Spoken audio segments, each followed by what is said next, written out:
अच्छा, इसके बाद दूसरा बड़ा एक अहम नुक्ता था जो कल जो चीफ मिनिस्टर की जो डिस्क्वालिफिकेशन हुई है। अगर हम देखें तो अदालत की तरफ से देखिए फ़ैसला जैसा मर्ज़ी हो, इसके ऊपर हम बहस नहीं करेंगे ज़्यादा कि क्या है। जो ऑन रिकॉर्ड है वो ये कि एचएससी से ये अप्रूव डिग्री थी और जिसको बाद में डी अप्रूव किया गया है। और अब बेसिकली जब भी आप को फ़ौरन आपकी डिग्री होती है तो आप उसकी जब अटेस्टेशन या वेरिफिकेशन करवाते हैं तो वो थर्ड पार्टी को नहीं देते, नॉर्मली आपने खुद ही उसकी वेरिफिकेशन करनी होती है।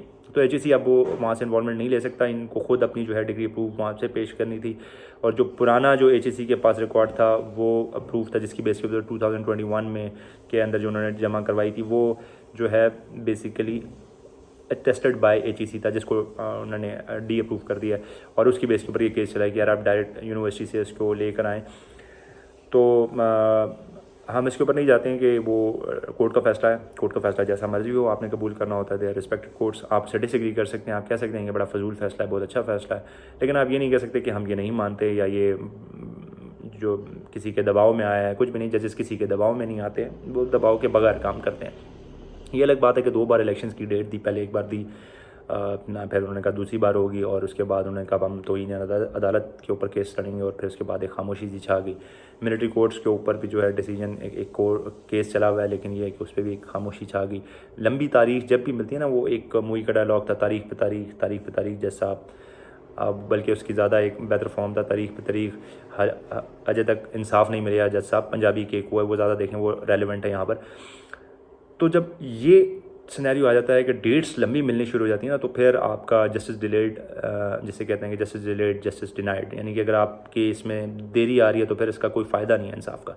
तो वो जो रीत चल रही है, उस रीत के दरमियान एक अचानक से बड़ा जल्दी से फैसला आ जाना, वो भी कुछ स्पेसिफिक इवेंट्स होने के बाद, वो बड़ा जो है ना चीज़ों को डाइसी कर देता है। देखें, पब्लिक जो होती है, पब्लिक को घंटा फ़र्क नहीं पड़ता कि सबूत है या नहीं है। किसी ने नहीं देखा कि नवाज़ शरीफ करप्ट हैं या नहीं है, उनके सबूत हैं या नहीं है। किसी को ज़रूरत नहीं होती सबूत की। जब हम लोग महफिलों में बैठते हैं तो वो कभी भी ये बात नहीं करते ये देखो जी ये ऐसे ख़रीदा था या यहाँ से पैसे भेजे थे, ये बैंक रिकॉर्ड है, क्योंकि उनका एक्सेस भी नहीं होता। वो सिर्फ ऑप्टिक्स के ऊपर अपने डिसीजन करते हैं, अपनी जो है उससे बनाते हैं। बिल्कुल इसी तरह से जैसे कि आपके अगर कोई फ्रेंड्स एंड सोशल सर्कल में एक बंदा हो, अचानक से वो 10 करोड़ की गाड़ी में आ जाए, वो 20 करोड़ का घर खरीद ले, तो आपके लिए बड़ा होगा कि यार तनख्वाह इसकी 50,000 है और इतनी बड़ी इसकी प्रॉपर्टी आ गई है, ये कोई ना कोई 2 नंबर काम कर रहा होगा, ठीक है। और उससे आप पूछें कि यार भाई माशाल्लाह बड़ा गाड़ी शाड़ी ले ली, कहाँ से है, ओके बस आगे पैसे इधर उधर से, आपको कोई एक्सप्लेनेशन भी ना दे, क्योंकि अगर कोई लीगल काम करोगे तो बताएगा कि भाई मेरी ये प्रॉपर्टी थी, मैंने बेच दी,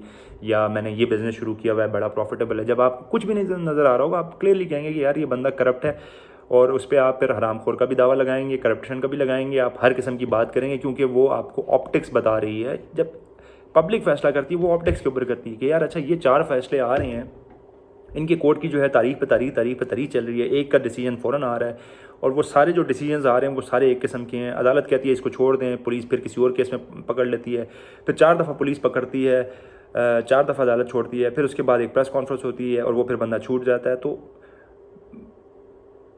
बात वही है कि आप किसी को, ये अगेन वही वाली बात है कि जिस तरह पाकिस्तानी माइंडसेट है, ये कुछ चीज़ें सिर्फ पाकिस्तानी माइंडसेट से समझी जा सकती हैं। गोरा इस चीज़ को समझ नहीं पाएगा कि यार ये कहा जाता है कि सब न्यूट्रल हैं, जो सब कुछ हो रहा है वो बाय लॉ हो रहा है, और ये जो चीज़ें हो रही हैं, ये सब कुछ करने के बाद कोई किस तरह से इतने धड़ल्ले से कह सकता है कि यार जो हो रहा है बाय लॉ हो रहा है, हमारी कोई इन्वॉल्वमेंट नहीं है। गवर्नमेंट कह सकती है कि भाई जो लीगल हो रहा है, ये कैसे हो सकता है। ये इसको समझने के लिए आपको सिर्फ पाकिस्तानी माइंडसेट चाहिए कि इतनी चीज़ ओपन से, ये बिल्कुल इसी तरह है कि मैं आपकी जेब से, आपके सामने से वॉलेट निकालूं, उससे से 5,000 निकालूं, अपनी जेब में डालूं, आपको वॉलेट वापस करूं, आप कहें यार ये 5,000 क्यों लिए, और मैं कहूँ कौन से 5,000।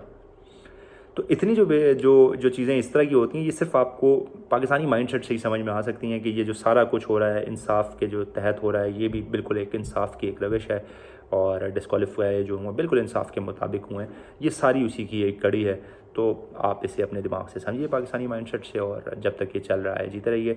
लेकिन इस पूरे सिनेरियो में जो सबसे इम्पोर्टेंट चीज़ है वो है आपकी उम्मीद की किरण। इसके ऊपर एक डिटेल व्लॉग करेंगे कि ये जो सारा कुछ हो रहा है इससे अचीव क्या करना है और इसको किस तरह से हराया जा सकता है। ये बेसिकली जो माइंड गेम है ये हो किस लिए रही है, इसके ऊपर एक सेपरेट ब्लॉग करेंगे। तब तक के लिए दीजिए अल्लाह हाफ़िज़।